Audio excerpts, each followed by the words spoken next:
Senhor presidente, senhor senador Itamar Franco, solitário nesta plenária de sexta-feira. A minha intenção hoje é trazer ao plenário do Senado dois assuntos. Um assunto é a regulamentação das oitivas, das audiências para a apreciação de autoridades que devem ser aprovadas pelo Senado da República quando indicadas pelo presidente da República. Até agora, a regulamentação dessas audiências está sendo feita pelas comissões. E feita pelas comissões, vez por outra, o rito pode ser suprimido com o voto da maioria eventual em dado momento. Eu acredito que estas audiências para a escolha de ministros do Supremo Tribunal, embaixadores, são de grande responsabilidade e caberia a nós, senadores, naquela visão de abertura participativa, participação da sociedade, abrir a perspectiva de que a sociedade civil, de uma forma ou outra, pudesse participar dessas audiências, trazendo subsídios, opiniões e mesmo, em algumas circunstâncias, denúncias que de outra forma não chegariam ao Senado da República. Então, estou apresentando uma modificação no regimento interno do Senado Federal. Porque se estabelecermos essas regras no regimento interno, elas não poderão ser superadas por uma circunstância eventual de uma comissão. Eu tomo a liberdade de ler para os senhores senadores a minha justificativa. O nosso objetivo é aperfeiçoar o ato 1 de 2007 da CCJ, que disciplina o processo de aprovação de autoridades no âmbito da Comissão de Constituição e Cidadania do Senado Federal e estender a sua aplicação para as demais comissões da Casa. Todavia, para que as regras previstas naquele ato sejam observadas em todas as comissões, há necessidade de propor a alteração do regimento interno do Senado Federal, mediante projeto de resolução. Propomos, ademais, quanto ao rito de exame da indicação da autoridade pela comissão, que seja possibilitada a participação da sociedade por meio do portal do Senado Federal na rede mundial de computadores, a internet, seja para trazer informações sobre o indicado, que melhor esclareçam a sua idoneidade técnico-profissional e moral, seja para contribuir com indagações a serem dirigidas ao candidato por ocasião de sua arguição pelos senhores senadores. Prevemos ainda a possibilidade de que seja realizada audiência pública, caso a comissão assim o decida. Neste sentido, sugestão havendo do relator para exame da mensagem de indicação da autoridade pelo chefe do Poder Executivo, a fim de que seja aprofundado o debate sobre as qualificações, o comportamento social e profissional do indicado, haja vista as informações, indagações ou dúvidas encaminhadas pelos cidadãos por meio do portal do Senado Federal. Acreditamos que, desse modo, possamos contribuir para a ampliação da participação popular na deliberação do Senado Federal, no exame da indicação das autoridades que detêm a responsabilidade de exercer os cargos mais altos da República. Praticamente, eu estou propondo o exame da autoridade em 3 etapas. A primeira etapa, sem a presença do indicado, na primeira etapa, sem a presença do indicado, O relator apresentará o relatório em reunião da comissão com recomendações, se for o caso, para que o indicado apresente informações adicionais. Na segunda etapa, será concedida automaticamente vista coletiva do relatório, por 5 dias úteis após a sua apresentação, devendo o mesmo ser publicado no Diário do Senado Federal e divulgado por meio do portal do Senado Federal. Então, não é aquele exame abrupto do relatório, mas a audiência e a carga automática para o conjunto dos senadores e a sua publicação oferecem uma possibilidade clara de seu exame aprofundado, não só pelos senadores, mas pela sociedade. Na terceira etapa, o indicado será submetido à arguição dos membros da comissão e, em seguida, o relatório será votado. E eu coloco um parágrafo aqui. A resposta negativa às hipóteses previstas na linha A, B e D do inciso 2º desse artigo deverá ser declarada por escrito. A declaração de que trata a linha C e o inciso desse artigo deverá ser acompanhada de documentação comprobatória emitida pelos órgãos competentes. É o caso do currículo, a participação em determinados órgãos e instituições. E o portal do Senado Federal possibilitará à sociedade encaminhar informações sobre o indicado ou perguntas a ele dirigidas, que serão submetidas a exame do relator com vistas ao seu aproveitamento, inclusive quanto à necessidade de realização de audiência pública em face das informações e indagações recebidas. Nos Estados Unidos da América do Norte, o exame pelo Senado e a aprovação do membro da Suprema Corte demora 6 meses. A sociedade inteira participa. As organizações profissionais dos advogados interagem com o Senado da República. E nós estamos, de uma forma um tanto quanto sumária, tratando deste assunto. E eu quero desvincular de forma absoluta essa minha proposta da aprovação do nosso último membro do Supremo Tribunal Federal, que contou, inclusive, com o meu voto e o voto unânime deste plenário. Mas estou tratando de me precaver quanto à possibilidade de escolhas extraordinariamente rápidas de pessoas, de ministros, de indicados, que possam, em determinadas circunstâncias, não possuírem as qualidades do ministro Fux.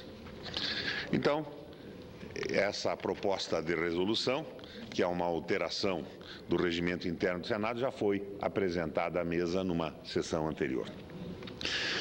Vou aproveitar esse espaço, nessa tranquila sexta-feira, para algumas considerações, senador Itamar Franco, sobre a nossa reforma política e eleitoral. Tenho algumas preocupações com o que pode vir a acontecer nesse processo. A minha preocupação principal é com o assodamento em relação ao voto distrital. Ora, o voto distrital já existe no Brasil. O prefeito é eleito num distrito que é o seu município. Os vereadores são eleitos na circunscrição do município. E eles, num contato direto com a comunidade, tratam de questões imediatas da vida do cidadão. Se preocupam com os buracos das ruas, com o saneamento básico, com as condições do trânsito. Os deputados estaduais já recebem um voto distrital, mas o distrito que elege o deputado estadual é a circunscrição da unidade federada, que é o Estado. A mesma coisa com o governador e, a nível do município, a mesma coisa com o prefeito. A tentativa de transformar o Congresso Nacional numa assembleia de parlamentares distritais parece, a mim, como uma tentativa de desideologizar o Congresso Nacional. Nós não teríamos mais os deputados dos grandes temas, os deputados das reivindicações difusas da sociedade. Nós não teríamos o deputado da educação, o deputado da modificação da economia, o deputado como o senador Paim, que acaba de me anteceder nessa tribuna, profundamente preocupado com a legislação trabalhista e com o salário mínimo. Nós teríamos no Congresso Nacional uma espécie de assembleia de presidentes de associação de bairros.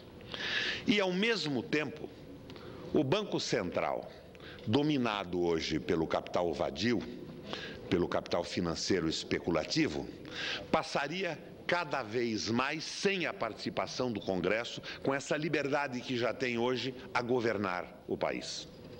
Então, a minha preocupação passa por aí. Por outro lado, temos a crítica à eleição proporcional, que tem fundamento, mas eu acredito que esta crítica passa fundamentalmente pela falta de qualidade dos partidos e da democracia interna dos partidos. O caso mais abordado hoje é a eleição do Tiririca. E eu não vejo como se possa negar ao Tiririca o direito de ser candidato e de se eleger, como se elegeu deputado federal. Mas a crítica à eleição do deputado Tiririca, que capitalizou um voto, de certa forma, de protesto, é que ele, no voto proporcional e na legenda, leva junto, ou traz junto para a Câmara Federal, um grupo de parlamentares sem voto. E esta crítica nos leva à ideia do voto majoritário, do distritão. Então, nós não teríamos mais o voto de legenda e os deputados seriam eleitos independentemente de seus partidos, conforme a votação que obtivessem. O mais votado, em seguida o segundo mais votado e assim por diante. Mas esta solução traz o efeito do Tiririca ao contrário. Imaginem, por exemplo, um parlamentar de opinião, como o nosso senador e ex-presidente da República, Itamar Franco, candidato a deputado federal pelas Minas Gerais. Candidato de opinião, político de atitude, levaria para a sua votação uma parcela extremamente significativa da população de Minas Gerais. Faria milhões de votos. E, ao mesmo tempo que faria milhões de votos, estaria inviabilizando a eleição de outros parlamentares menos notáveis e influentes, mas que tivessem a sua mesma posição. O deputado Itamar Franco seria o deputado mais votado das Minas Gerais, mas as suas atitudes e a sua tendência política seria esterilizada com os votos dados à sua pessoa. Isto significa que no voto majoritário, um candidato de opinião estaria esterilizando a possibilidade de deputados que pensem igual a ele, viessem também ser eleitos. Seria o efeito do Tiririca ao contrário.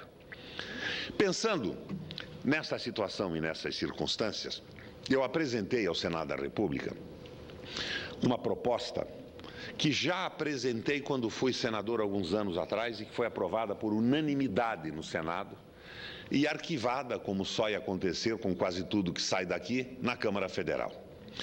É uma proposta de lista eleitoral dupla, uma lista fechada e uma lista aberta. A lista fechada é uma lista formulada numa convenção democrática do partido. E esta lista é responsável pela proporcionalidade, ou seja, teríamos eleitos pelo partido tantos deputados quanto viabilizasse a proporcionalidade dos votos na lista fechada partidária. E outra lista aberta, também selecionada numa convenção democrática do partido, onde os senhores candidatos seriam eleitos da forma proporcional, os mais votados com os seus votos excedentes cedidos ao conjunto do partido. Por que esta fórmula mista? Me inspirei nos ensinamentos do nosso velho guerreiro Ramos. Não estou propondo uma modificação radical, mas estou propondo uma modificação. Criando um modelo alternativo de valorização do partido, do voto da lista, que seria o voto programático e de opinião, e ao mesmo tempo mantendo a eleição proporcional paralelamente.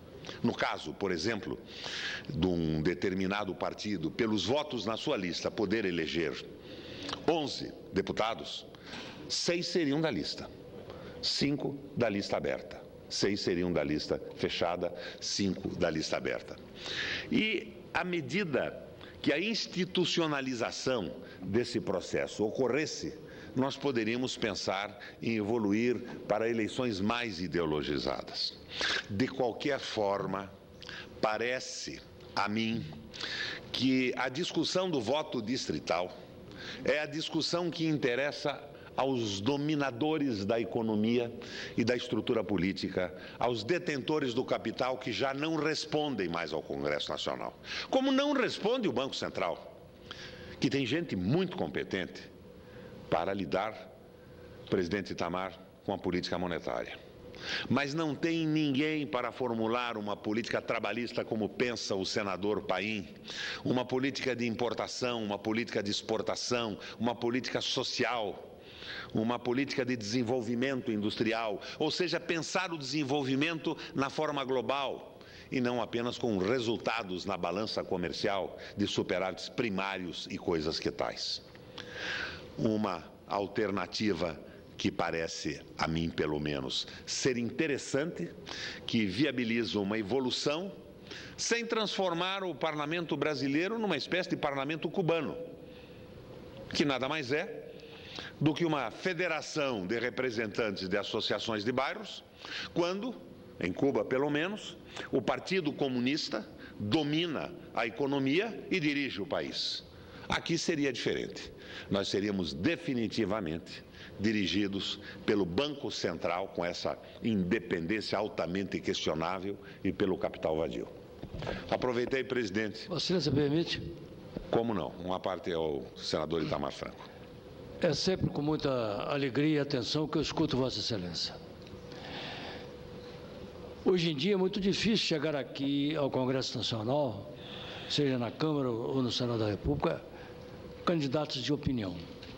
Vossa Excelência é um candidato de opinião. Vossa Excelência é um homem que debate e não faz o jogo de lá para cá. Tem sempre a sua coerência partidária. É por isso que eu sempre o ouço com muita alegria. Eu só tenho uma dúvida em relação à lista fechada, meu caro e querido amigo senador. No momento em que os partidos brasileiros, seja eles a nível regional, seja eles a nível federal, eles têm a sua ditadura, 5 ou 6 é que mandam no partido.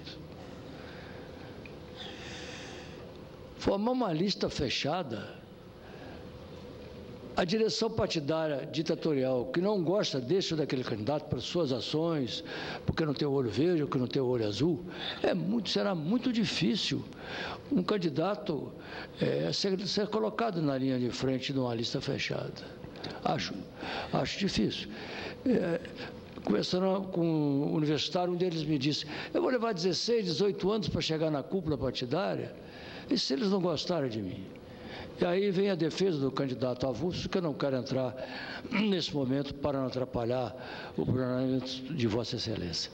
Mas a lista fechada, meu caro senador, eu acho muito difícil dela ser adotada. Quem já passou por essa experiência, como eu já passei, no meu partido, 26 anos de MDB e PMDB, é muito complicado. Acho que a lista fechada eu a combateria. Não creio que ela seja democrática. Senador, a possibilidade da lista fechada passará necessariamente pela democratização da escolha das chapas nos partidos. Mas uma das críticas que se poderia fazer à lista fechada é que alguns dirigentes, entre comilhas, mais espertos, colocariam candidatos populares, famosos, como um jogador de futebol, o próprio Tiririca, na cabeça da lista, e essa lista seria secundada pelos seus próprios nomes. Então estariam sem voto, sem opinião, se elegendo com esse artifício. Mas a crítica que se faz a esta possibilidade também é bem clara, porque o candidato alternativo, o candidato de protesto, tem um limite de popularidade. Faria em São Paulo 800, 900 mil votos, mas acabaria tendo a rejeição do conjunto da população. 12, 13, 14 milhões de eleitores não votariam, porque levariam a política mais a sério. Então, na verdade, a lista, ao invés de ser reforçada com a participação de celebridades, ela poderia ser liquidada com a participação de celebridades, com a rejeição pela maioria, não pela minoria, em relação aos candidatos colocados. Mas eu concordo com Vossa Excelência, senador, que tudo passa pela reorganização da democracia partidária. Senão, nós teríamos... Mas imagina, uma lista fechada de um determinado partido, com os caciques sem voto. Eles se colocariam na lista, mas a lista seria rejeitada por inteiro. Podia ser uma experiência trágica, ao invés da facilidade de uma eleição. Eu acho que nós temos que discutir muito isso. E a candidatura avulsa me fascina também. É o sistema utilizado na Itália em algumas oportunidades. Assim como me fascina na legislação italiana a possibilidade de um ex-presidente da República vir a ser senador definitivamente. Se não me engano, na Itália, sem direito ao voto, que só é conseguido no processo eleitoral, mas com direito à opinião e a palavra, como todos os outros senadores, influenciando os plenários e as decisões. Um presidente da República abandona o cargo e hoje se nega a ele até uma possibilidade de manutenção através de uma pensão, uma vez que não seria lógico que ele se transformasse no representante de um grupo empresarial privado ou consultor de interesses que não fossem os interesses da República. O Senado, como prerrogativa do ex-presidente, lhe daria a condição de ser consultor dos interesses nacionais e consultor sob a perspectiva da visão programática que o levou à presidência da República. Como nós vemos, senador Itamar, temos muitas possibilidades de discussão ainda sobre essa reforma política, mas não devemos cair na armadilha pura e simples do voto distrital, que na verdade não é um voto distrital, é o voto majoritário feito a nível do Estado, da unidade federada, que estaria de certa forma drenando para um determinado candidato os votos de toda uma tendência. E essa tendência que no proporcional poderia comparecer ao Senado Federal com 10, 15, 20, 30 parlamentares defendendo a educação, defendendo a mudança da economia, seria absolutamente esterilizada com uma supervotação de apenas um representante. Presidente, a minha intenção nessa manhã era colocar ao plenário do Senado estas ideias. E eu agradeço a tolerância e essa expressiva audiência dos senhores senadores. Expressiva não pela quantidade, mas pela qualidade da representação nesta manhã. Quero parabenizá-lo, senador Roberto Requião, pelo pronunciamento. Esse tema eleitoral, ele vai suscitar bastante debate.